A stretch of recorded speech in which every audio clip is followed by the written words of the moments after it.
लूका रचित सुसमाचार उसका 8वां अध्याय हम सब पढ़ेंगे।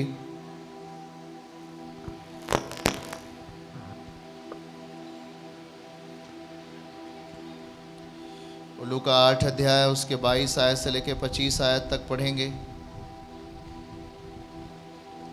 बाइबल को सब जन देखें, वचन को ध्यान से सुने। फिर एक दिन वह और उसके चेले नाव पर चढ़े और उसने उनसे कहा कि आओ झील के पार चलें। सो उन्होंने नाव खोल दी। पर जब नाव चल रही थी तो वह सो गया। झील पर आंधी आई, नाव पानी से भरने लगी और वे जोखिम में थे। आप सब लोग सुन रहे हैं हमारी बातों को?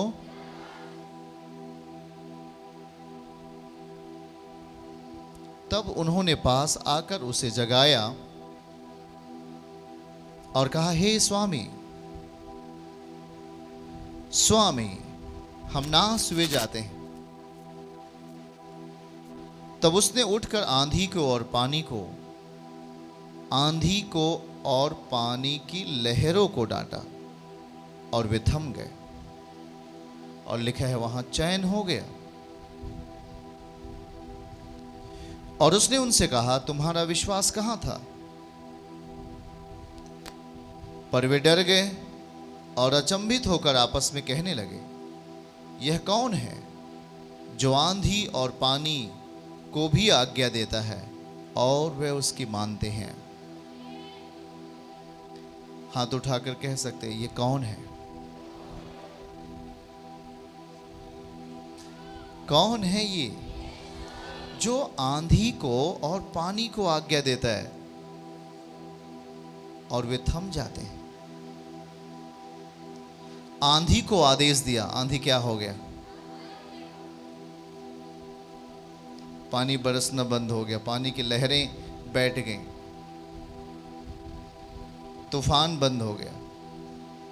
कौन है? आप बोल सकते हैं। उसने कहा, तुम्हारा विश्वास कहां था? पर वे डर गए और अचंभित होकर आपस में कहने लगे, यह कौन है जो आंधी को और पानी को भी आज्ञा देता है और वो उसकी मानते हैं?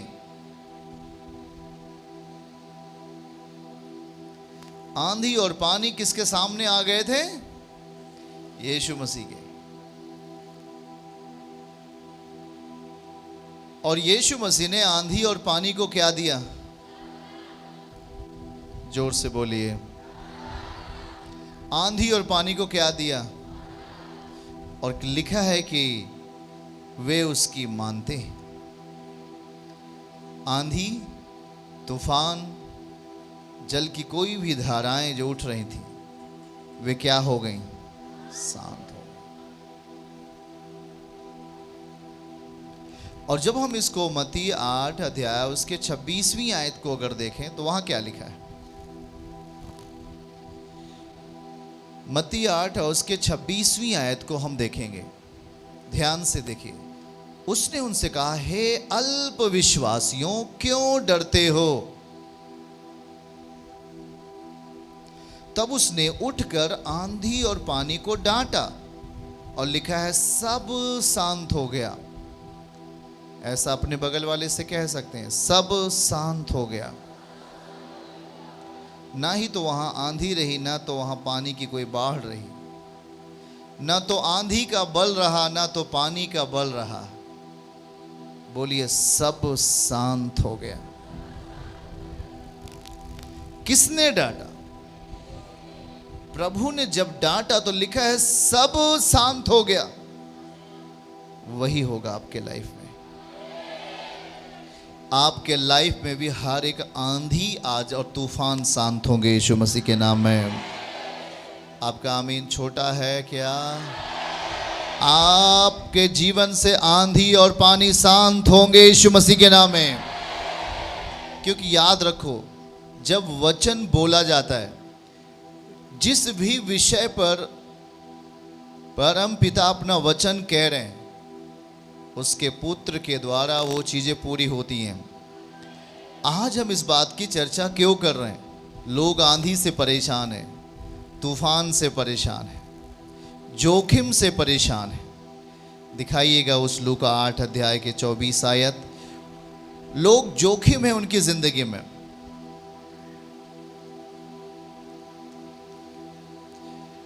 लिखा है कि जब वो नाव चल रही थी तो वो सो गया। झील पर आंधी आई,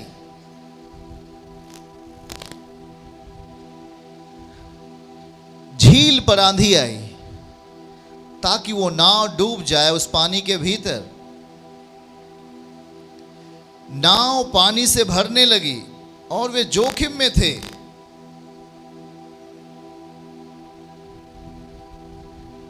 नाव के भीतर कौन था? सही शब्दों में इसे समझने का प्रयास करें। निश्चय ही प्रभु हमें कहता है कि हम तुझे उस पार ले जाने की योजनाओं में, हम तुझे अनंत जीवन देने के फिराक में हैं। मैं तुझे पूरे जगत को, जो मुझ पर विश्वास करेगा, मैं उन्हें उद्धार देने के लिए, मैं उसे सैल्वेशन देने के लिए, मैंने उसे अपना वचन दे दिया है, मैंने उसे अपना वादा दे दिया है, अपनी बातें उससे कह दी हैं। जब परमेश्वर की बातें हमारे निकट आती हैं तो इस संसार का जोखिम भी हमारे निकट आता है। उदाहरण के लिए, ठीक उसी तरह जिस तरह यीशु मसीह ने बपतिस्मा लिया, और जब बपतिस्मा लेकर पानी से ऊपर आते हैं तो बाइबल कहती है कि पवित्र आत्मा उसे जंगल में लेके गया ताकि शैतान से, कितने लोग समझ रहे हैं बातों को, ताकि शैतान परीक्षाओं को ले। शब्द आपके जीवन में जैसे ही परमेश्वर के आएंगे, संसार उसे हटाने का प्रयास करेगा, क्योंकि जो परमेश्वर की बातें हैं वो अलौकिकता को पैदा करती हैं। आज का डेली डिवोशन देखें। परमेश्वर की बातें, हाथ उठा के बोलो, परमेश्वर की बातें अलौकिकता को पैदा करती हैं। पानी, देखो हम इस बात को देखें, अगर आज का डेली डिवोशंस पढ़ें हम लोग, तो यहां स्पष्ट लिखा गया है कि परमेश्वर की बातें हमारी ताकत होती हैं। हमारे साथ पढ़िए, परमेश्वर की बातें हमारी ताकत होती हैं। इसलिए उसकी बातों को सकारात्मक रीति से वायुमंडल में बोलने का अभ्यास करो, ताकि हर वस्तु परमेश्वर की बातों के वश में हो जाए।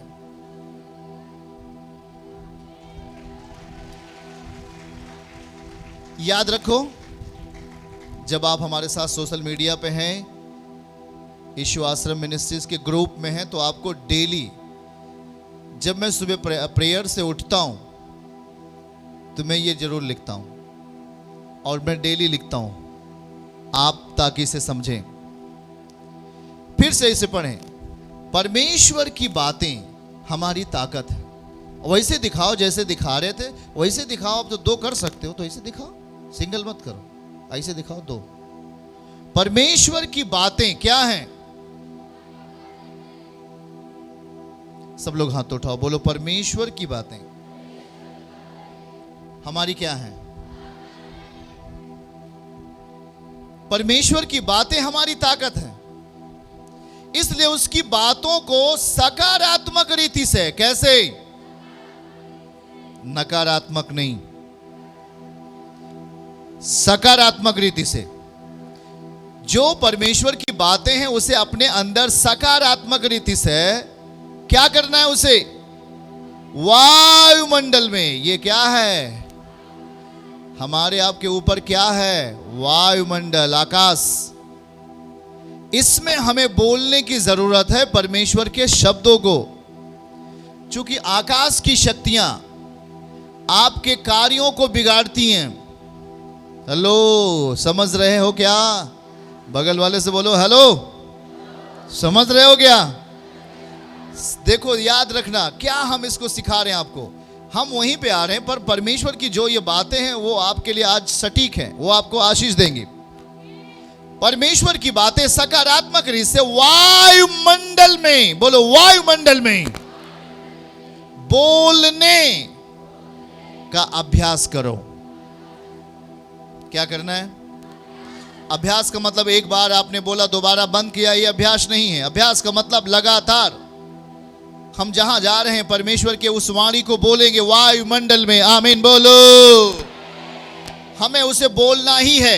जब उसे अपने मुख से हम बोल रहे हैं, वो वायुमंडल में जा रही है और उन दुष्ट आत्माओं की शक्तियों को तोड़ती है। लिखा है कि वायुमंडल में बोलने का अभ्यास करो ताकि हर वस्तु परमेश्वर की बातों के वश में हो जाए।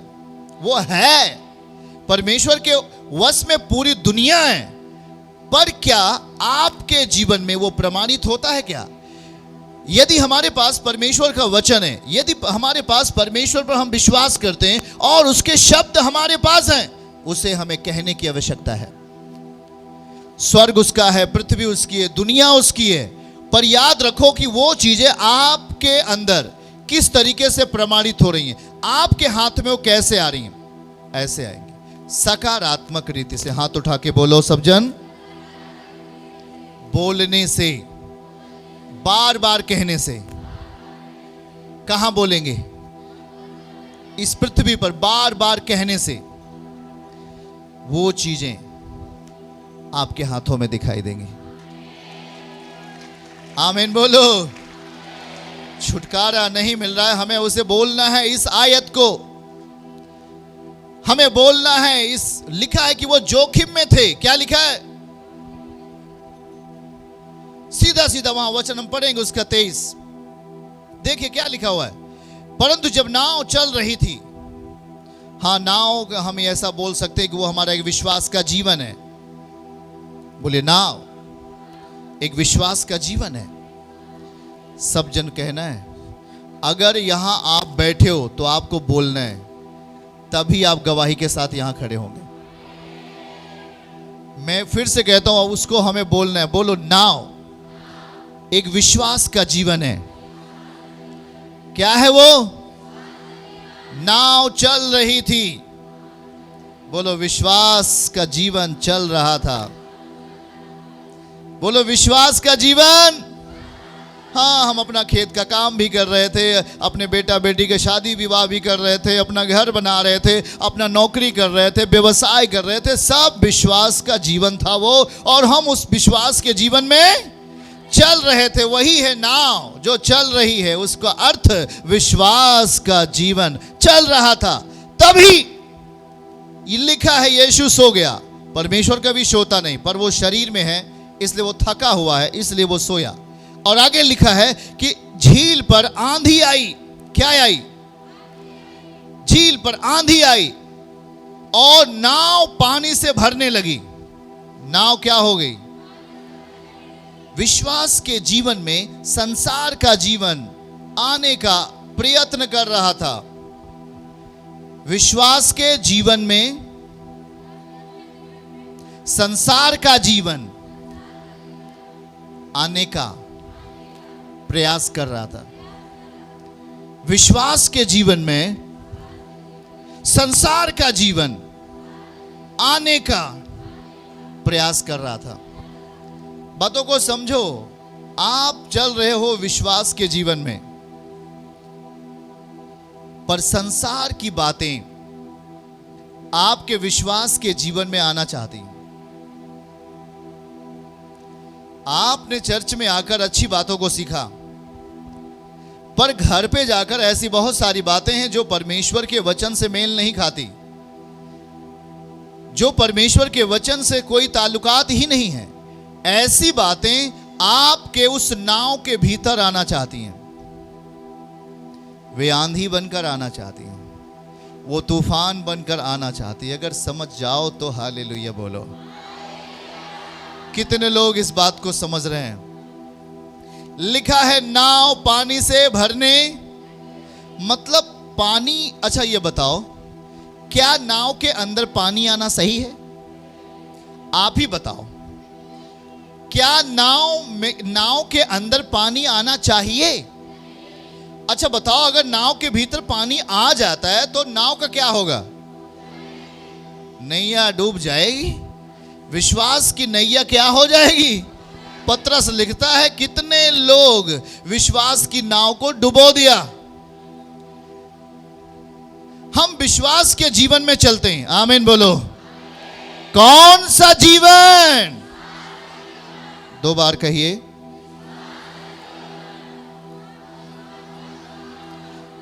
हाँ, हमें विश्वास का जीवन सौंपा गया है।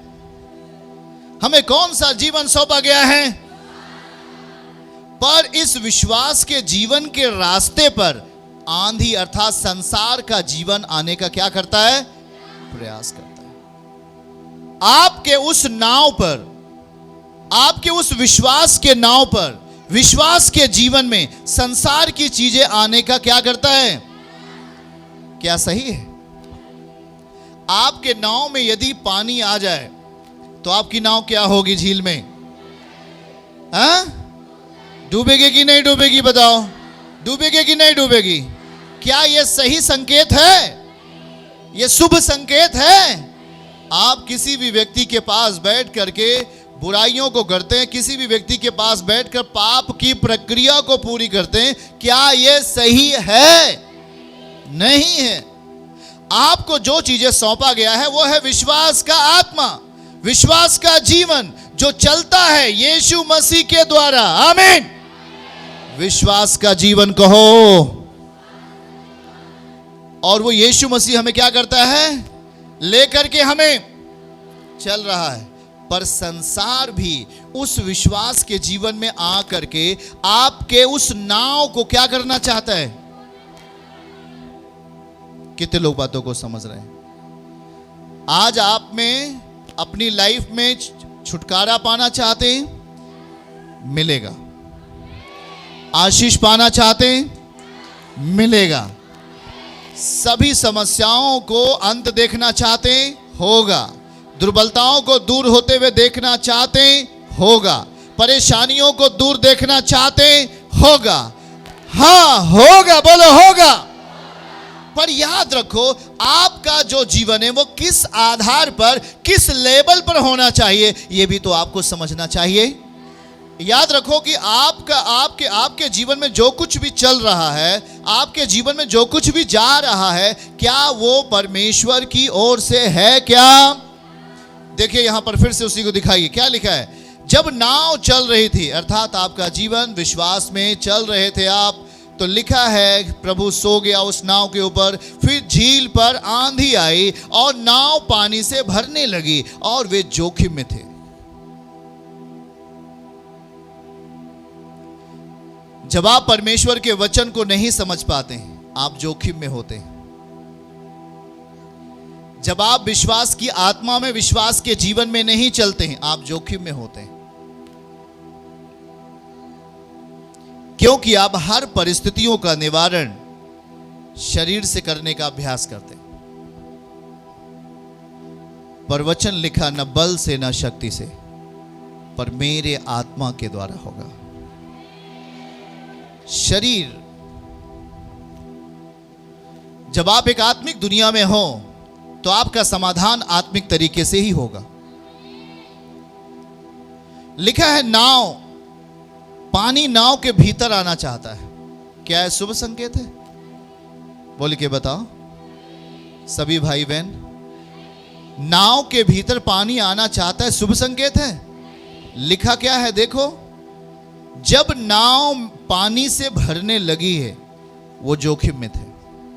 यही है, इंसान जोखिम में होता है कुछ इस तरीके से, जब वो अपनी जिंदगी में संसार की बातों को भाग बनाता है। कुछ इस तरीके से जब वो संसार की तमाम गंदगियों को अपने जीवन का हिस्सा बनाता है और वे कहता है ये केवल बातें हैं।